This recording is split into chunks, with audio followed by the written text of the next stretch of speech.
On a cotton plantation near the town of Cairo, Georgia, Jackie Robinson is 6 months when his father deserts the family. Mally Robinson and her 5 children are forced to leave the one-room cabin on the plantation. The family sets out on a long journey in search of home. The trip ends in Pasadena, California, where Mally's brother has found a place for them to live. My strong sense of dignity and pride. She tried to teach all of us to stand up for what we believed. It wasn't easy at first. We were the only Negro family in the neighborhood. The only playmates I had were my brothers and sisters. I went to school with my older sister Willa Mae when my mother worked. I was too young to go to classes, so I went outside. I learned to get along on my own, to make up my own games, and I played them by my own rules. It seemed to me I always wanted something, and I couldn't have it.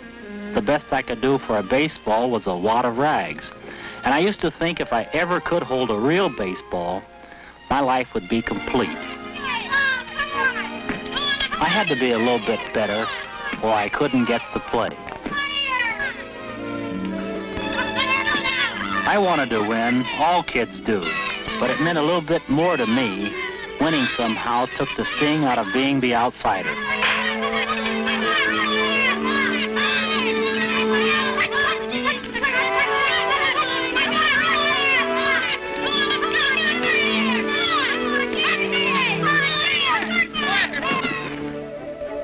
My brother Mac was the star of the school's track team.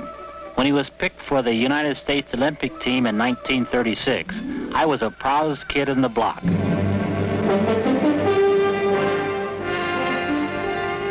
The 1936 Olympic Games are held in Nazi Germany. Boasts Adolf Hitler. The pure-blooded Nazi Aryan will prove his supremacy in this arena.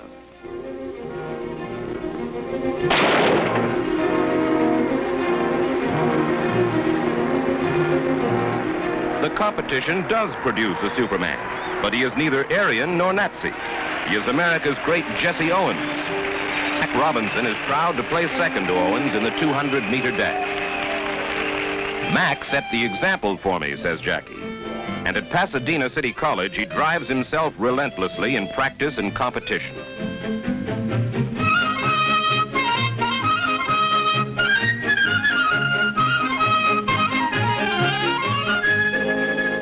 In 1938, he breaks Mac's record in the broad jump, establishing a new mark for himself.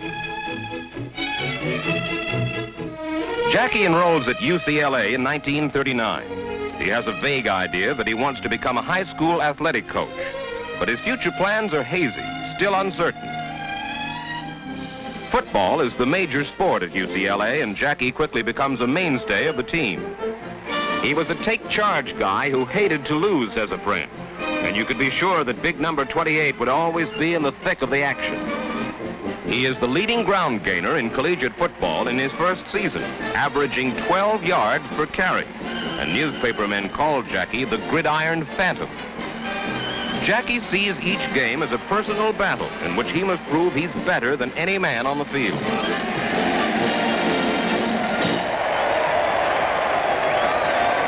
In one game against Stanford, he makes a spectacular punt return, although to begin with, he's surrounded by a host of Stanford players.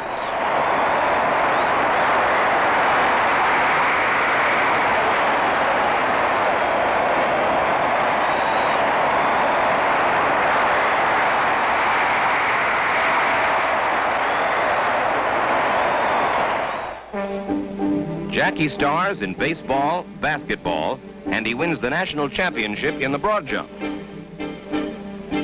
In his senior year, he is called the best all-round athlete in America, the greatest Negro athlete of all time. Unquestionably, writes one reporter, he is the Jim Thorpe of his race.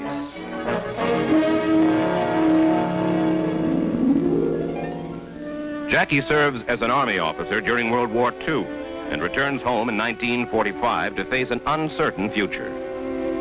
I tried to get a job as a high school coach, but there were few openings I could fill. I was 26 years old. I had no job, only a mantle full of trophies.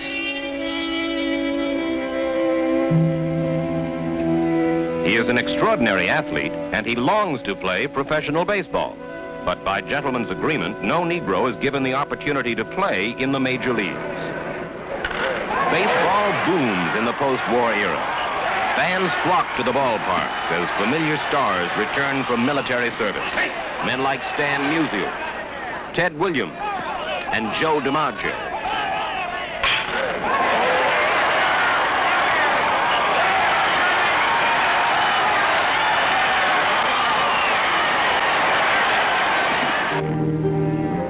Negroes have the chance to play baseball for pay only in a segregated league. Robinson is delighted when the Kansas City Monarchs of the Negro American League offer him $400 to play ball. The pay is irregular, crowds are small, and playing conditions are poor. But Jackie Robinson is doing what he likes best. Campaigning for re-election in New York, Governor Tom Dewey begins a movement to wipe out racial restrictions in baseball. Most major league teams resist Dewey's suggestions. As an untapped reservoir of talent, and as his Dodgers begin their training at Bear Mountain, he is already scouting Negro players. But Ricky knows that the first Negro to play Major League Baseball must be able to endure constant threats of physical violence, racial insults, even hostility from teammates. Ricky narrows voice to a handful of men. He considers the brilliant but erratic Satchel Paige in his 40s and still pitching. The powerful, placid Roy Campanella. Don Newcomb, fiery young pitcher. And an infielder named Jackie Robinson. Ricky feels Robinson has intelligence, ability, courage. But he must be sure he is the right man. Robinson is summoned to his office for an interview. Branch Rickey tells about that first meeting. He was everything that I had hoped he would be at that moment. The surprise of that whole occasion was Robinson. I couldn't convince him that I was giving him this interview, a job on the white team, the Brooklyn Dodgers. I had to give him an actual picture, by voice, by gesture, but by every means I had, to have him realize what he was in front of and what he was about to agree to. He had to know that he would be called these names and his mother would be attacked, and his ancestry, as I put it. Well, I asked him what he would do. I'd kill him. It was the very resentment that I wanted, and yet he had to realize that he must be able to handle himself under those dire conditions. And there was finally an agreement that for 3 years he would undertake to turn the other cheek, and we defined what that meant in actual field play. Under Ricky's orders, Jackie will be forced to restrain his desire to fight back when he's insulted or threatened with physical violence. Robinson agrees and signs his contract with a mixture of exultation and apprehension. 1946, the Montreal Royals, a Brooklyn Dodger farm team, open the season at Jersey City. On their playing roster is baseball's most controversial new figure, Jackie Robinson.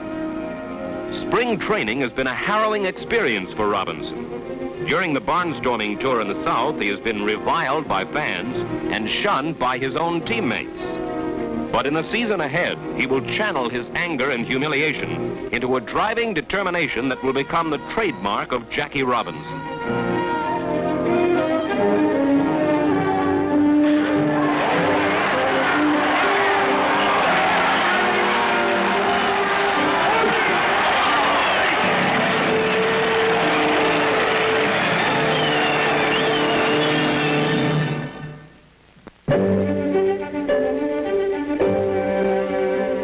'97, the Brooklyn Dodgers and Montreal Royals begin spring training in Panama. Largely because of Robinson, Branch Rickey has been forced to move his teams out of the traditional training grounds in the South. Robinson knows there is resistance against him. Dodger players have signed a petition protesting his appearance on the field. The challenge of acceptance by his teammates, that was the first hurdle that had to be made. And there was the petition on the club. We've never advertised that. Dixie Walker, an eminent gentleman, and Stanky, a Mobile boy, and they were opposed to it. Tremendous opposition to it at the time. I didn't decide to put him on the Brooklyn Club until the Saturday before the opening on Tuesday of the National League season. That first day, I tried to tell myself it was just another game. I tried to blot out the sounds and the excitement, but I couldn't do it. There was so much riding on this game, not only for me, but for Mr. Rickey. I could see Mr. Rickey catching every ball with me. He kept urging me to be more aggressive. He was such an inspiration to me. I know I couldn't have made it without him. Jackie Robinson proves he can hold his own on the playing field. But he is still the outcast, forced to live in separate hotels. He has no roommates and is known as the loneliest man in baseball. Forced to turn the other cheek, he must let his baseball ability speak for him.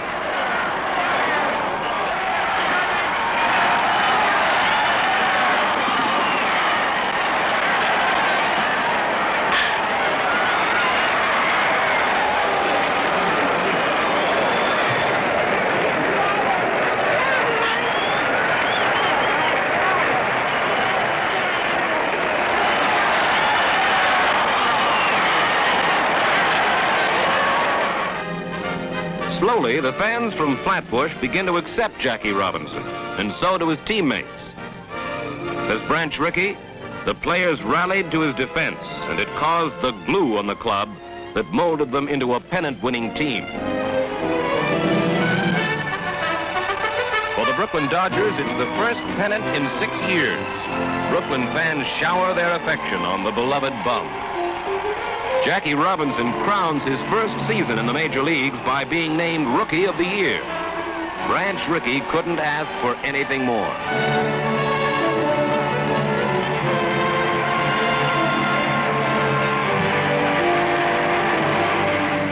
The season has been exhausting. Though he is the first Negro to play in Major League Baseball, Robinson has earned just $5,000. To supplement his income, he sells home appliances. As a national sports figure, Jackie has taken it upon himself to shoulder a further responsibility. The brotherhood movement is gaining ground every day. It is slowly and surely becoming a fact and not remaining just a theory. And I'm glad that I can report from my own personal experiences on the baseball diamond that the feeling of intolerance no longer exists. By 1949, Robinson has paved the way for others to follow. Men like catcher Roy Campanella and pitcher Don Newcomb. The Negro's position in baseball is secure. Branch Rickey removes all restrictions, and 1949 is Robinson's year. It better be rough on me, Jackie declares, because I'm going to be rough on them. Almost overnight, Jackie becomes the holler guy, the spark plug behind Brooklyn victory.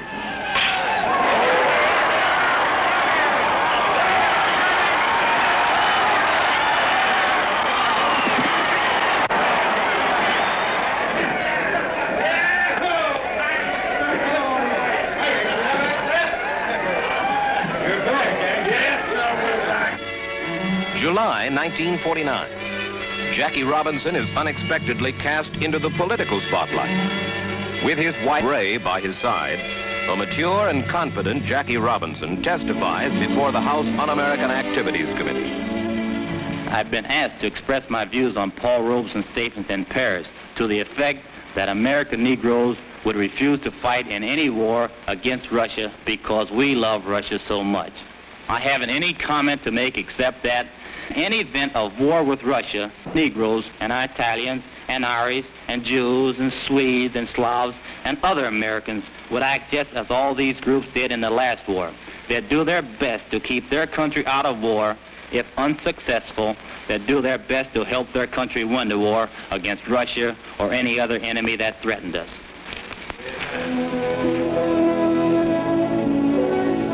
The 1950s. In his new home in suburban Stamford, Connecticut, Jackie savors the rewards of years of struggle. He is an established major league star, earning a major league salary in 5 figures. In the off-season, he can relax with his family. enjoying economic security he never knew in childhood. And for his son, there will be no need to play baseball with broom handles and rags. Jackie is imbued with a nagging sense of responsibility. He feels he must speak out where injustice has been done. His friend and teammate, Roy Campanella, often disagrees with Jackie. "I'm no crusader," says Campanella. "I'm just a baseball player."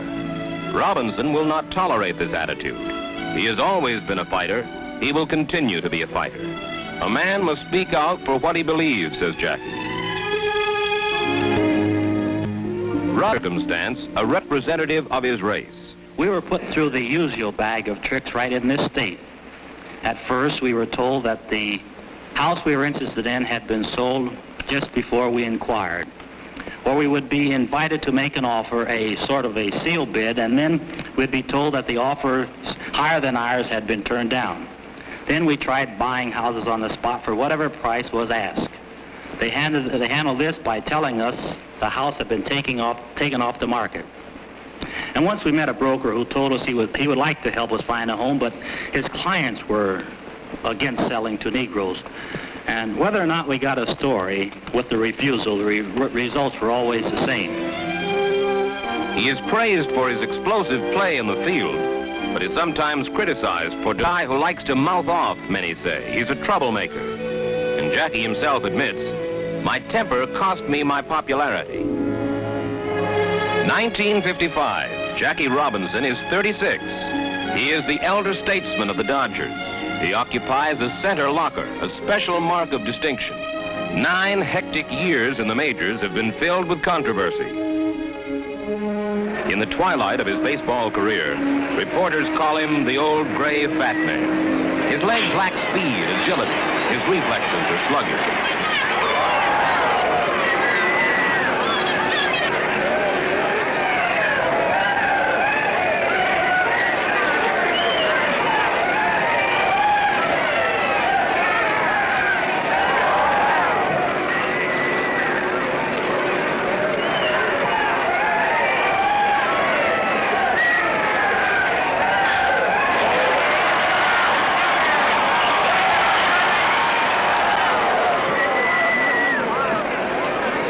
The Dodgers, however, clinch the National League pennant late in September. Once more, they will face the Yankees in the World Series.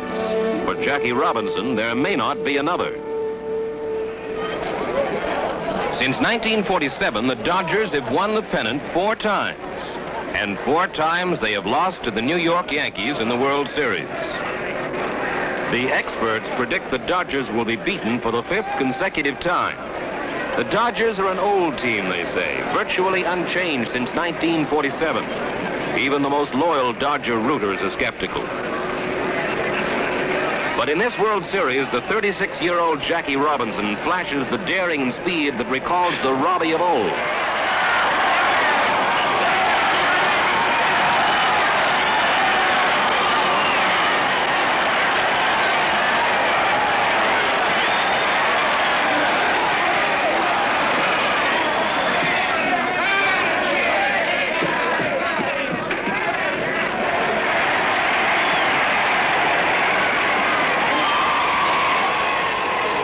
Sparked by Robinson, the Dodgers win the 1955 World Series. Writes one reporter, the old gray fat man had done what he wanted. He had shown the Dodgers, he had shown the Yankees, he had shown the world.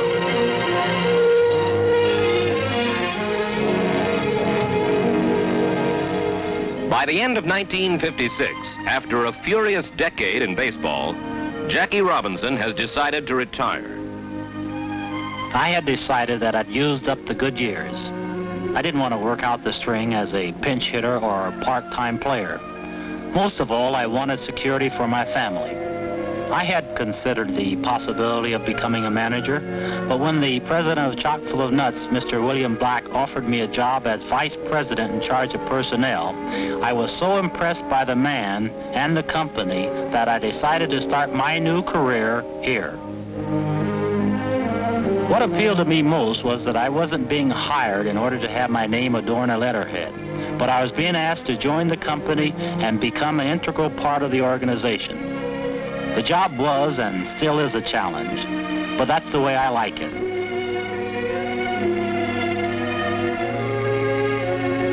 Generally, I meet with Mr. Black to go over new employee programs, brief him on my activities, and discuss new company policies, or to get an occasional bawling out.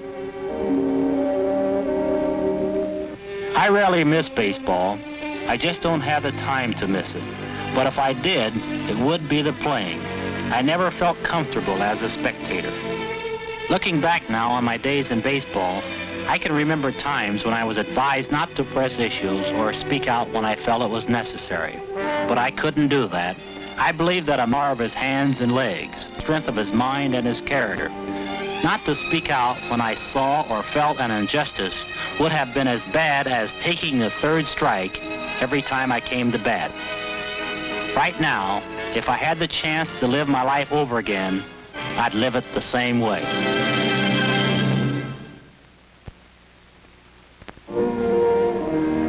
In July of 1962 at Cooperstown, New York, Jackie Robinson receives baseball's highest honor. He is elected to the Hall of Fame. He sees it as the crowning achievement of his career. Says Jackie Robinson, "This is the proudest day of my entire life."